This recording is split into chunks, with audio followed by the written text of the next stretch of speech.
uncovering thought-provoking, life-changing truths straight from Cleveland to the world. We're modern-day hope dealers, and we're proud of it. Welcome to the Substance TV podcast, where it's all about the conversation. Provocative issues, life hacks, and designing a legacy is what matters most. And now, your hosts, Jason Howard and Brian Del Turco.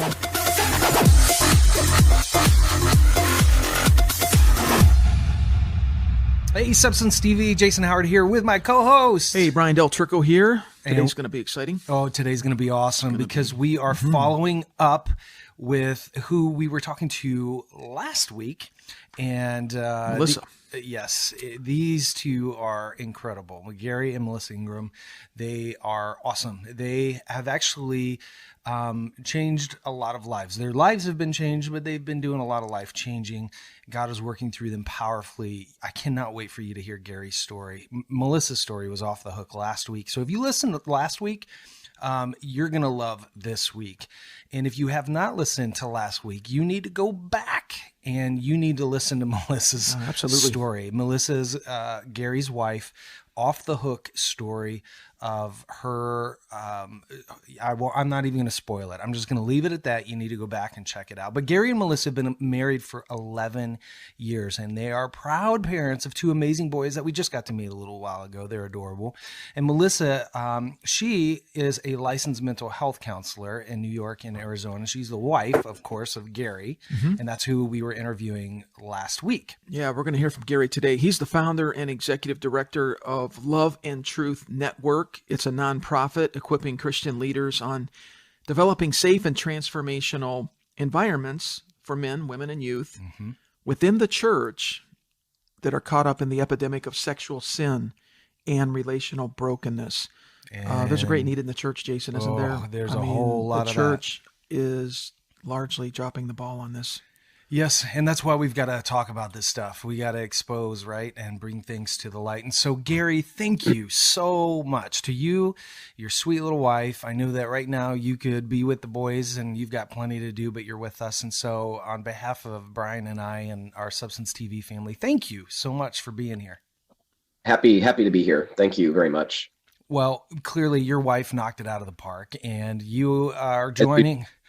You're joining us and a lot of other guys who have married up, clearly sharp ladies that are just thebomb.com.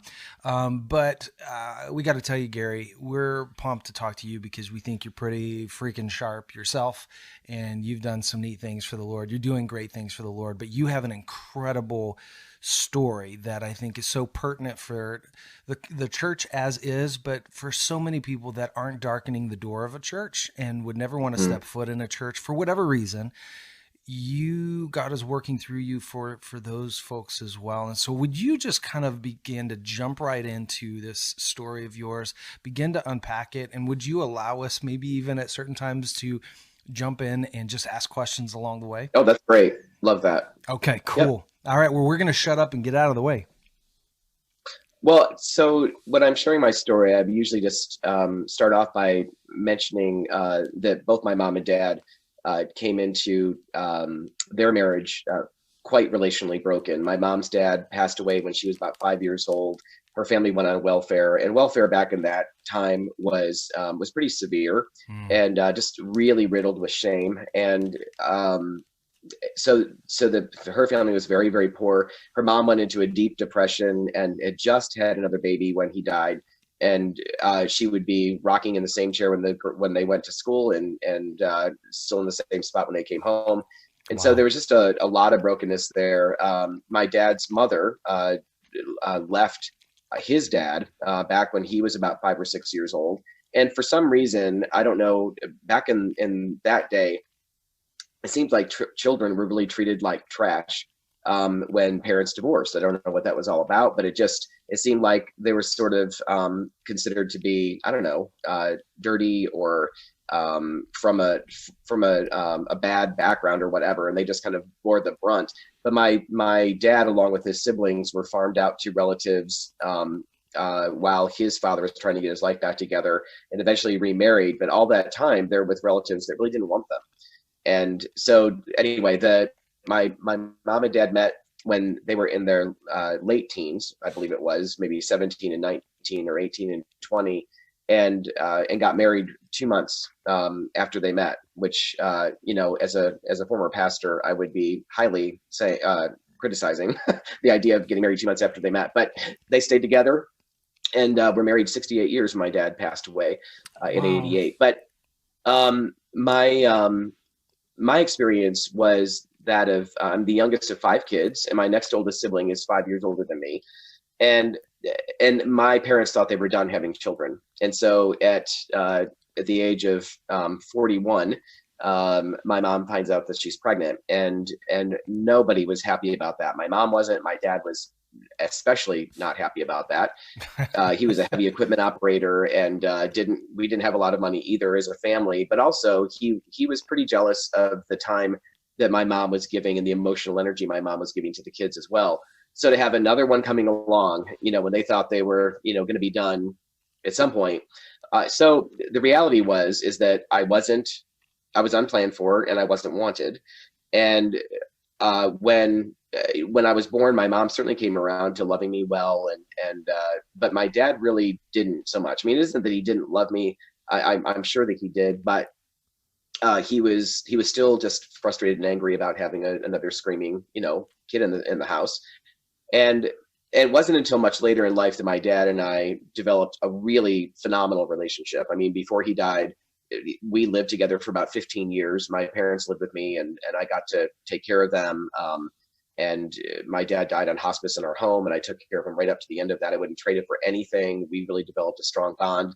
But even though we had developed a strong bond much later in life, it did not repair all the damage that was done throughout my developmental years as a kid.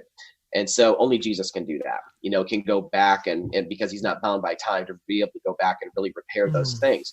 And so at about the age of 5 or 6, I was in kindergarten or first grade. And I remembered, and I was very shy. I was horribly shy as a child. I was full of shame.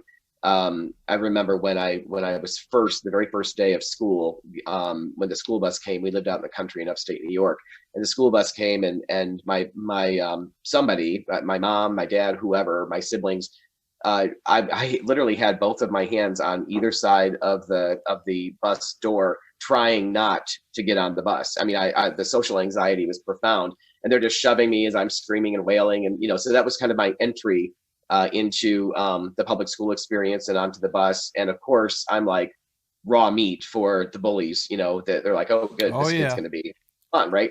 So throughout all of my, both in my school experience as well as in church and even within my family, I have 3 older brothers. There was just a lot of, especially at school, just a lot of bullying and name calling and just this feeling every day of having to go to a place where I didn't know what was going to happen, and I hated being there. And so one day, as I started to say earlier, in kindergarten or first grade, some older neighborhood boys came back and asked me if I wanted to come over and play with them. Well, I didn't get that kind of invitation, that I was never asked to do anything. For sports, I was, the last one chosen for a team, and usually offered by that team to the other team to please take me, that kind of thing. And so I was excited, went home, changed my clothes, went over to this house, this neighbor down the road. And the boys, the reason they asked me is because their mom and dad weren't home, and they knew where their dad's hardcore stash was at. So at about 5 or 6 years of age, they pulled out the stuff and started flipping page after page after page for me to look at. And I was stunned. I mean, it was a grand time for them, but I couldn't even quite process what I was looking at in many respects. But then after the pornography stuff, they also engaged in some homosexual behavior too. And it gets really fuzzy for me at that point. I don't know if I was involved or if I was just present or what, but the reality is when I left that home, that place, that day, I was a very different boy than I was when I went there. I mean, there was already lots of damage. There was already lots of shame. There was already lots of confusion and the deep sense of being unwanted and being unplanned for. And I mean, you can be unplanned for and be a happy surprise, but again, it wasn't that. So so several things happened. One is shame set in even deeper. There was another, I'd say, deeper wedge that went into between my parents and I. Just this feeling of dirtiness, this feeling of I can't talk with them. My dad wasn't safe, certainly, to talk with. And then I would also say, then there was also because I have these legitimate God-given needs for love and affection from my dad, as well as others too, certainly. But I had this huge void. And so there was something that really powerfully started to happen in terms of having, my own sexuality and sexual awareness awakened at such an early age. There was, again, this weird combination of feeling dirty and put off by it, but yet being drawn to it. So when I hit puberty, I was a porn addict. I mean, I would go to, of course, you couldn't get online. There wasn't such a thing back then, but I would go to stores and kind of seek ways of getting my hands on it. And there was a family moved into our neighborhood a couple years later with an couple year older boy in the family. And we were just friends for a couple of years. And then that shifted into a sexual relationship with him, and went on off and on for 2 or 3 years. And all this time I'm going to church. I mean, my parents were involved in church every Sunday, usually Wednesday nights, and many other times as well. And so part of my experience was growing up in a church and hearing lots of truth, but the modeling both at home and at the church stunk. I mean, of course it wasn't all bad. I don't mean to say that.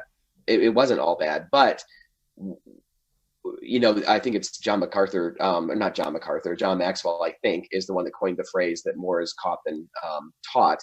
And so I'm hearing all kinds of truth, but I'm observing people are using these words, but their actions don't match up to those words. Yeah. What I began to believe, looking back now, I see it very clearly. I believed that God was this ogre, or this slave master that demands we love him. Like, there's nothing loving about him. He's just full of rules, do's and don'ts. And somehow in the midst of all that, we're supposed to love him. And so, I sort of tried my best to do that, but I didn't like him. I mean, I really hated God. But I was terrified of going to hell. And so, as a Baptist church I grew up in, so I prayed the sinner's prayer, and it's supposed to be once and done, right? So I prayed the sinner's prayer and prayed it multiple times because I knew something wasn't taking. And ultimately, I mean, I didn't come to surrender my life to Christ until my early 20s. I mean, people assumed I was a Christian because I went to church. I didn't know what more to do than what I was doing. Mm-hmm. But the piece that was missing was surrender. And I wasn't surrendering because I didn't like God. I wanted my ticket out of hell. I wanted fire insurance, essentially, but I really don't want you having anything to do with my life in terms of leading it, because I don't like the people that are, connected with you. So wow. Eventually I bounced around from homeschool to public school to Christian school, and then wound up at a local Christian college early. I finished homeschooling early, and so I was there kind of the tail end of my 16th year. And I just went with all kinds of emotional baggage, no one to unpack any of it with. A couple of years earlier, I had tried to have a conversation with my pastor, which was terrifying to me. But he and I were alone after one Sunday, and again, I was just, masturbation and pornography and sexual sin with this other guy in the neighborhood, and it was just eating me alive. I knew that it wasn't right. I didn't know what to do about it.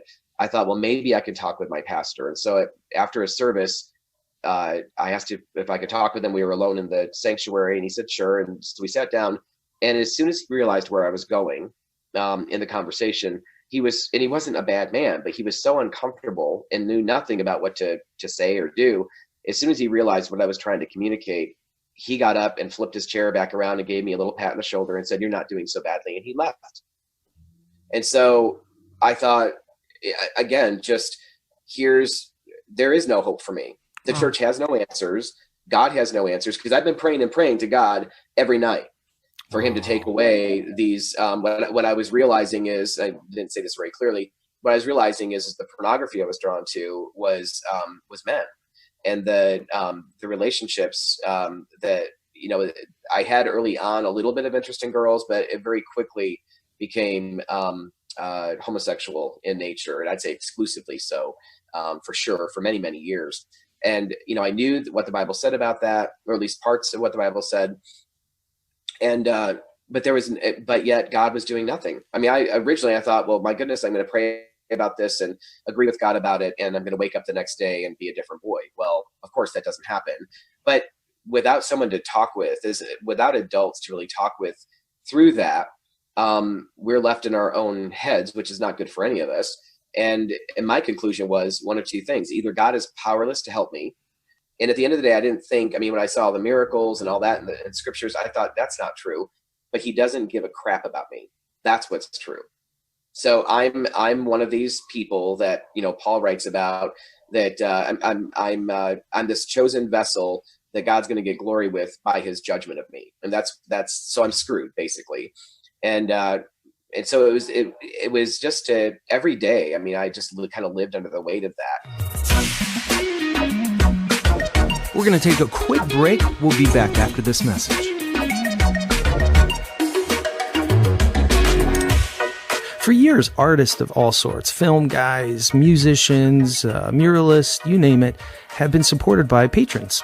And it's no different here with Substance TV. Did you know that you can actually financially support us by going to patreon.com/Substance TV?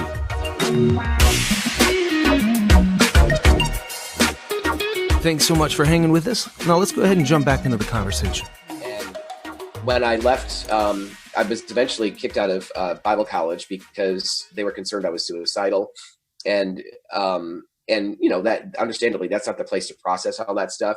So I went to live with my brother, who had graduated from the same school, valedictorian, a couple years earlier. And he is my one sibling who, he really was a good kid. I mean, he really tried to honor mom and dad, and went off to Bible college. And so I'm living with him. Everyone's wondering what in the world, back at school, why isn't Garry more like his brother?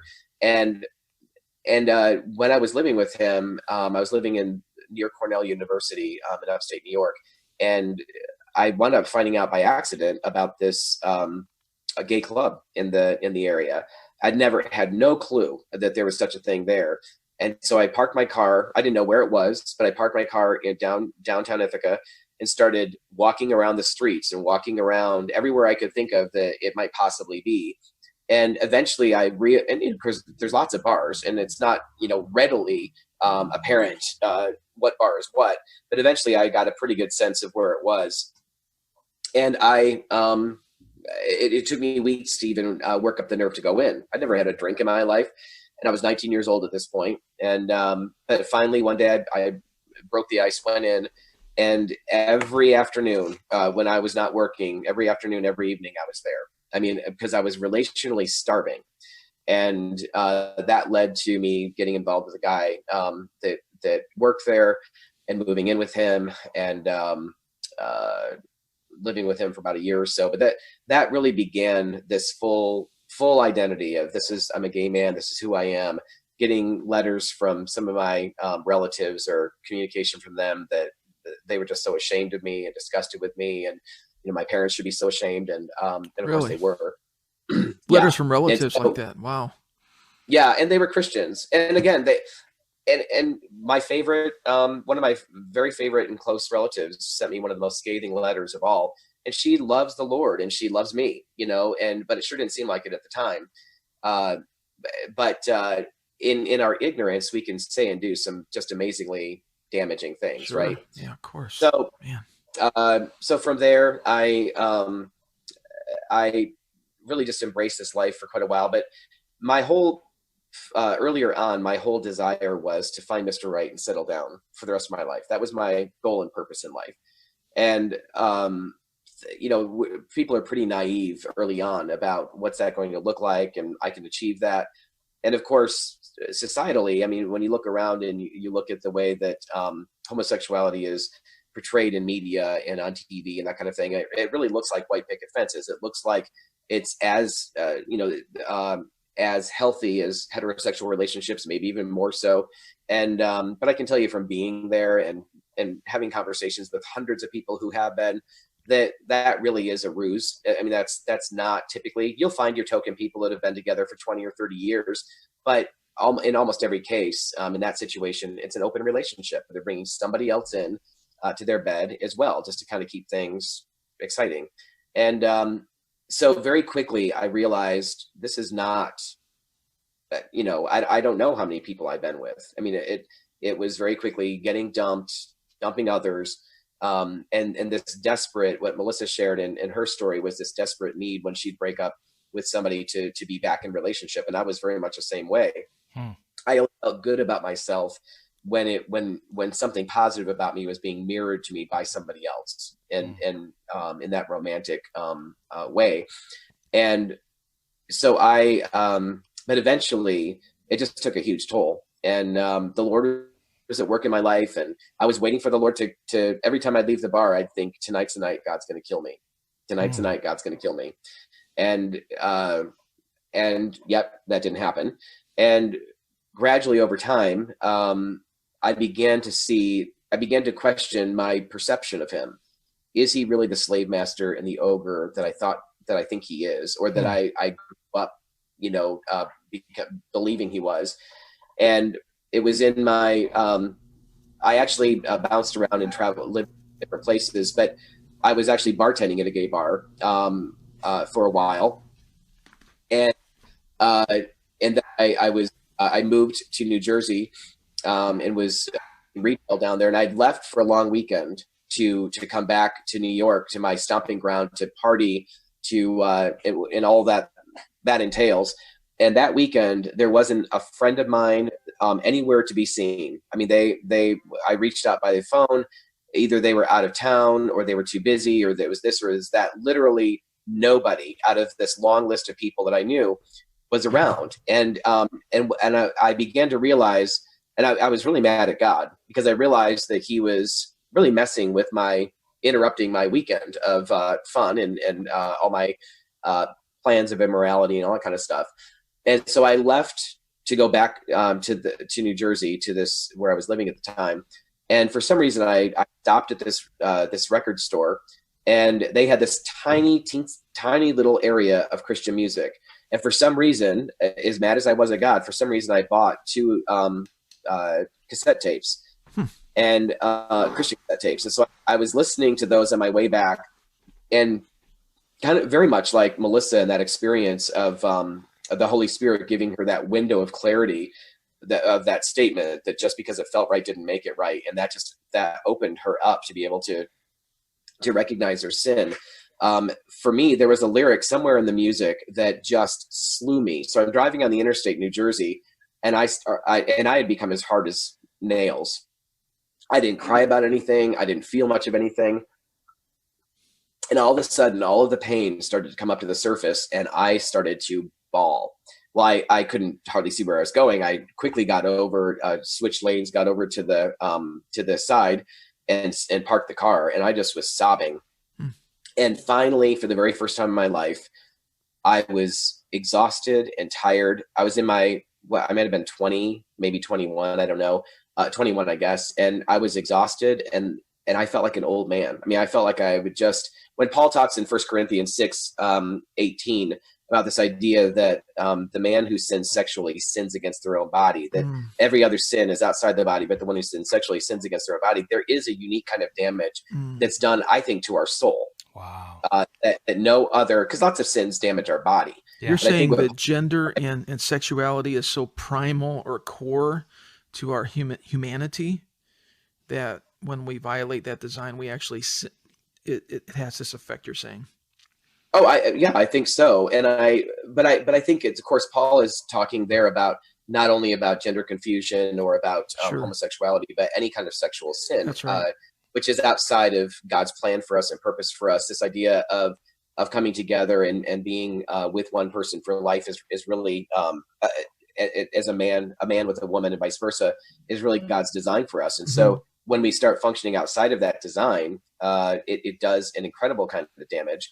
So I pulled over on the side of the road, and I just, that's the day I got truly saved. That was the day that I surrendered my life to Jesus. And salvation prayer wasn't this neat little Romans Road thing that I said over and over again as a kid.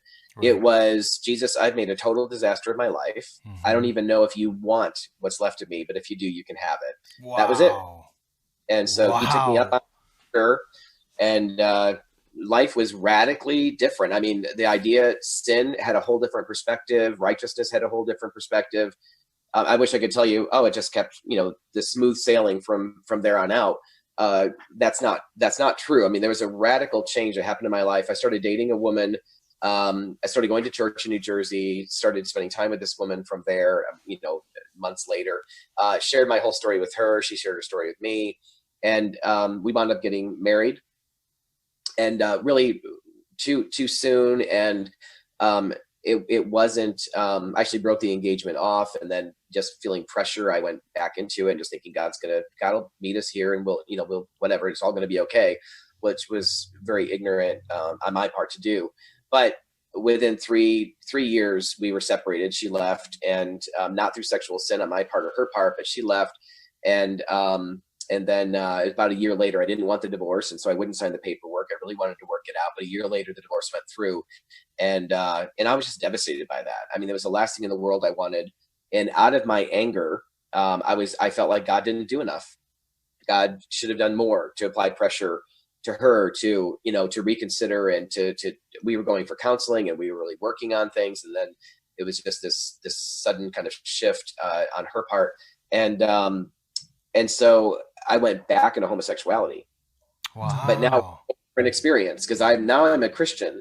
I'm not just a religious kid that knew it was wrong and I'm breaking my mother's heart and all this kind of stuff. But now I'm a Christian, and I'm taking the Holy Spirit in everywhere I go and in every experience. And so it was a season for several years of just being miserably addicted. Eventually I kept hearing about this church that was dealing with people that most churches I knew wouldn't have touched with a 10-foot pole. Even really good churches doing lots of great things, they just wouldn't want our kind of folk in their church. And so what's ironic is it was a church back in my hometown that I'd never heard about. And when I lived there, and also I swore I'd never go back to that area again in upstate New York. And so eventually the Lord led me back to this church, and I emailed the pastor, told him everything I was doing. I was now living in Chicago. I bounced all around the country, from up and down the East Coast. I was in Houston, where I got married, then in Arizona, then back in Houston, then in New York, then back to Arizona, then Chicago. And from Chicago, I was working in outside sales for a plastics manufacturing company. And I sat with my boss, who had come into town to visit customers with me. Thank goodness he's a believer. He was a believer. He's now on our ministry board, actually. And I sat with him, and I didn't want to share what was going on with me, because my life had devolved into adult bookstores and gay bars for my social life. I'm also going to church and trying to break ties, but it was just, as I said, miserably addicted. And so I just said, you know what, I'm dying here, and either you can let me transfer or I'm quitting, because I just can't do this. And I told him a little bit of what's going on, and I started crying. And and because God had been blessing my territory financially and basically doubling it since I'd taken it over, he was able to say, you know what, Garry, you being in the upstate New York area makes no sense for you covering the Midwest and Northeast territories. But because of the financial situation, I feel like I can justify letting you do it, because I don't want to lose you, And so I did. I transferred back to New York, and I started going to this church. I got into a small group right away. I got into counseling right away at the church. And then eventually 3, 4, 6 months later, I don't remember now, I knew that the Holy Spirit was urging me to get involved in their men's group. Well, I don't know if you can understand, but for any dude coming out of homosexuality who grew up in the church and experienced a lot of shame and rejection by the church and by Christian men in particular, and boys, the last place on earth I wanted to be was in a men's Bible study, and put me with the women. I'd get them better and they'd get me better. But I knew that was an important part of my healing process. So I went out of obedience, and then several months later, we went to a Promise Keepers conference. And after that, I felt like, well, these guys are never going to be more spiritual than they are at this moment. And so I shared with them, I just named it really just homosexuality and pornography addiction and masturbation. And these are some of the things that I've just been battling with for years and years. And what was so beautiful about that is, I was hoping that no one would leave the room. I was afraid that somebody would get up and just walk out, and they didn't. The leader of the group got up and pulled me out of my chair, and he gave me this huge bear hug and said, "Garry, we are so glad that you're here and you belong with us." Now, I was in my early 30s, wow, and I had never heard those words or experienced that kind of physical affection by anybody in the church, by any men in the church, all of my life. And now, I let me just clarify. God did put a couple of good disciplers in my life in different places that I lived, but it was different to have like one guy that wanted to help and was discipling me.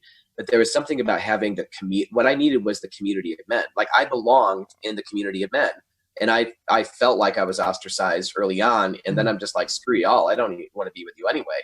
And so it left me in this weird place where I didn't struggle with transgenderism, but I felt like I was this third gendered thing that didn't fit in anywhere.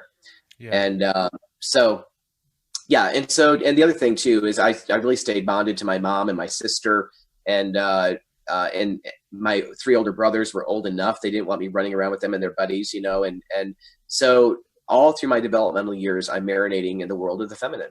I was with girls at school. I'm with girls at church because they were the safe ones. And eventually they're the more interesting ones, to me. And so it was really in my 30s, the very early 30, 31, 32, that I began to feel like the Lord was just really leading me back into a solid place of being a man among men.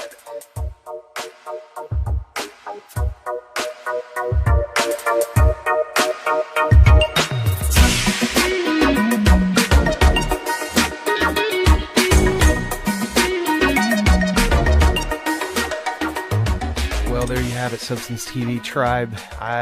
Brian and I told you, good stuff with a good dude with an incredible story. In fact, Brian and I, we were just recently talking about how every person's story really matters, right?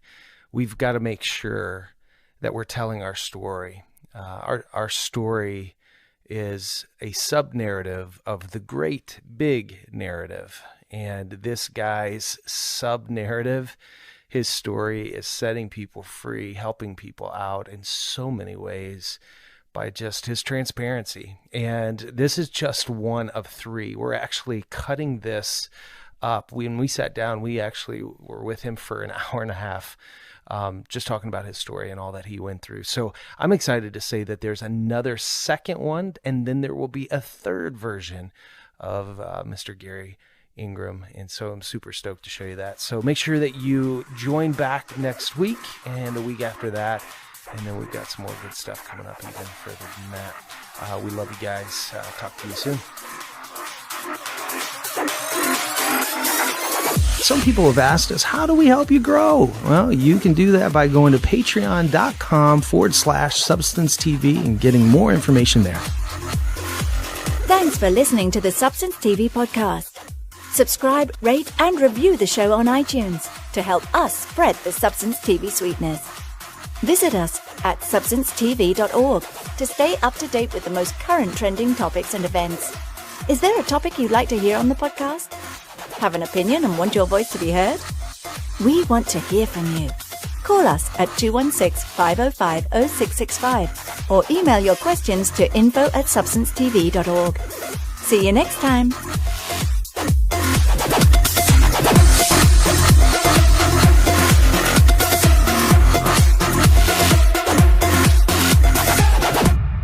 Substance TV, media that matters.